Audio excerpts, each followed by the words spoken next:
Alright, so today we're going to look at more radical expressions. This time we're going to add and subtract them. I think we've got some that should be able to add and subtract up here, at least mostly. So, any ideas what we could do with that first one? Can you break the radical down at all? Square root of 5, that's what I'm talking about. No. No. Cody? Notes?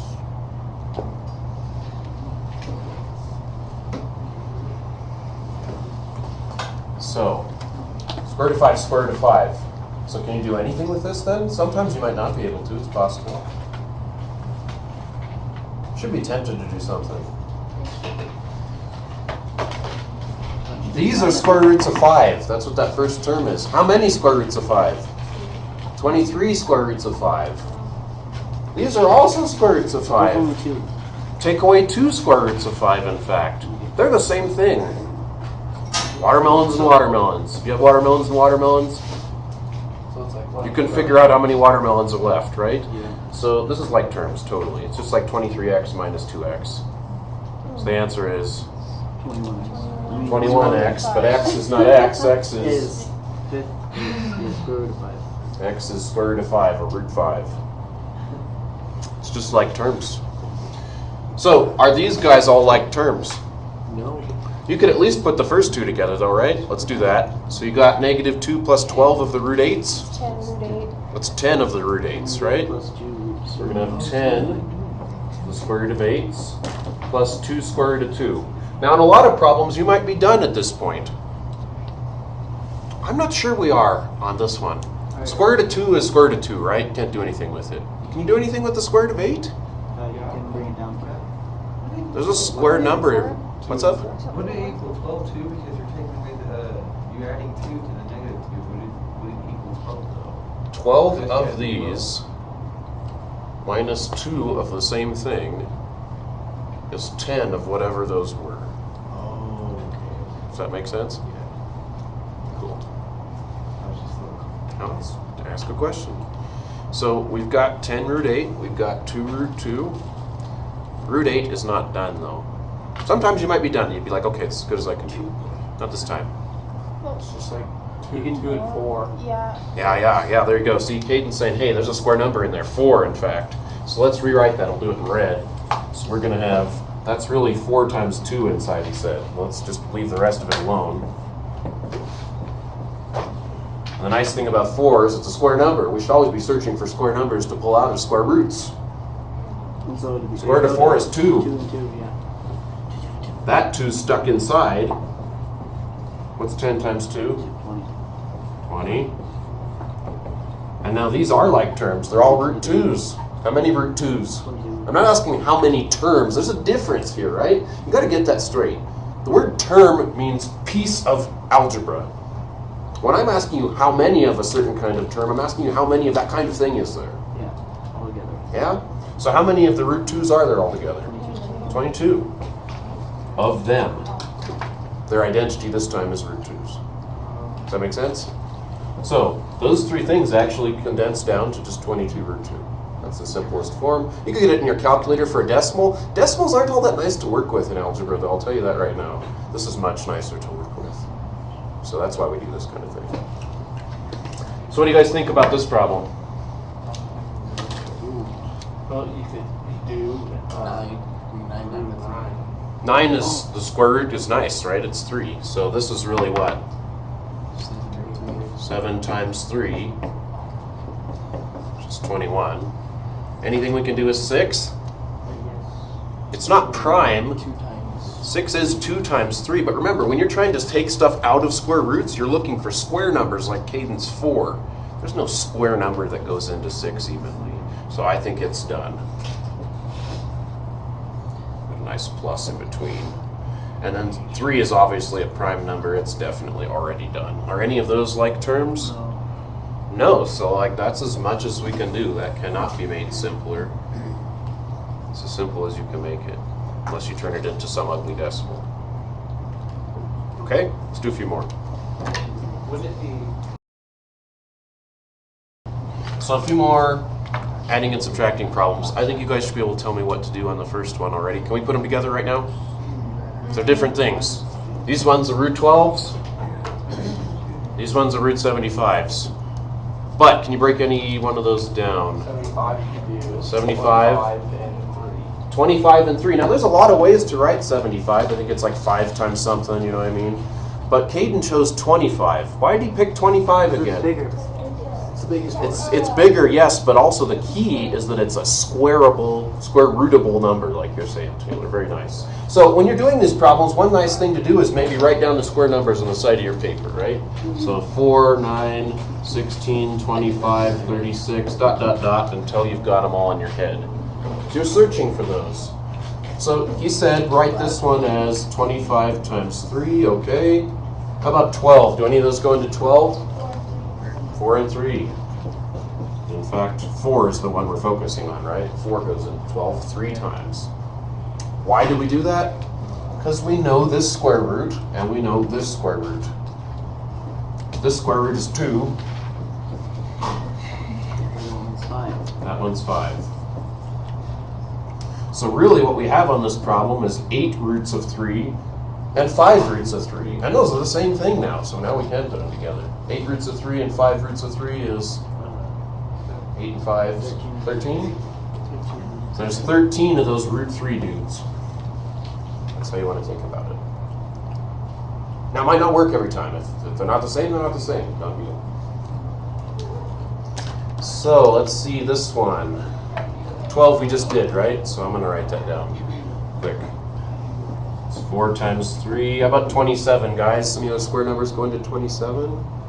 Look up at the list there if you want. 9 does. 3 times. Hey, I'm seeing lots of square root of 3s again, so I'm thinking this will be nice. So this one's going to be 5 times 2 is 10. Square root. Root 3. So that's me skipping a step, a little step. If you want to, you can. It's up to you. And then this is just 3, right? Root 3. Bring my 2 root 3 down. These are all like terms. I've got 2 and 10 is 12. Minus 3 is 9 of the square roots of 3. So, let's see, this time we've got a variable in there. I don't think you want to change your approach. You still want to think about square numbers that'll make 90. So one of these go into 90. It's 9 and 10. 9.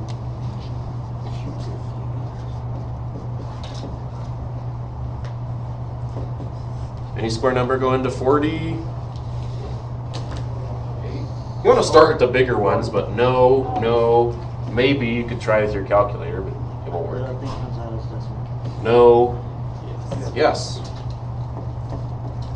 And the fact that there's a C there, I don't think really matters. I mean, we'll see what happens in a second. Square root of 9 is We'll see what happens. 3, so I'm going to write this as a red 3 so that you don't confuse it with this coincidental other 3 outside. 2 different 3s. Leftovers. Square root of 4 is 2. Leftovers. Surprise, surprise, the leftovers are the same kind of thing. You can throw them in the same bowl. It's got 9 minus 2, 7, and what kind of leftovers? We had square root of 10 C's. There you go. Okay? Now, like I said, not every time is it going to work out so nicely. These have all been cooked up. That's why I looked in the book to get a couple examples and before burning my mind and make them come out nice, you know. So last one for us, I did think about this one for a sec. I tried to make them come out the same. Let's see if I was correct. Same strategy, 700. I think 25 would probably go into 700. You could use your calculator. Is a bigger one going to 700 though? Yeah, there you go. I'm going to write the rest out. Just for anyone watching. 100 goes in. How many times? 7 times. Yeah. So use your calculator if you need to. I think most of the ones on the worksheet you have this time, you don't necessarily need a calculator a whole lot, but use it if you need to, okay? We're going to do some tougher ones next week, probably. And then inside, if you've got variables to powers, you want to make them squares, right? This one's already a square. It's good to go. There's a lot of y's there, 5 in fact. So what's the closest square number inside of y to the 5th? Yes, very good, guys. Y to the 4th. How many leftovers will there be? 1. So I'm going to write it like that. It's not the only way to do this. This is my preferred way. Do you have to write to the 1 power? Or No, you don't. Okay. Totally. Like 1 is there if you want it to be. If you don't want it to be, good. Okay. It's your choice. Yes. Like, you don't have to put the 1 over. Yeah, that's what Sheridan's saying. She's saying like she wants to do this. Great. If you want to do that or you don't, it's up to you, man. Okay. Good questions. All right, so then you guys help me with this one. How did I break this one down?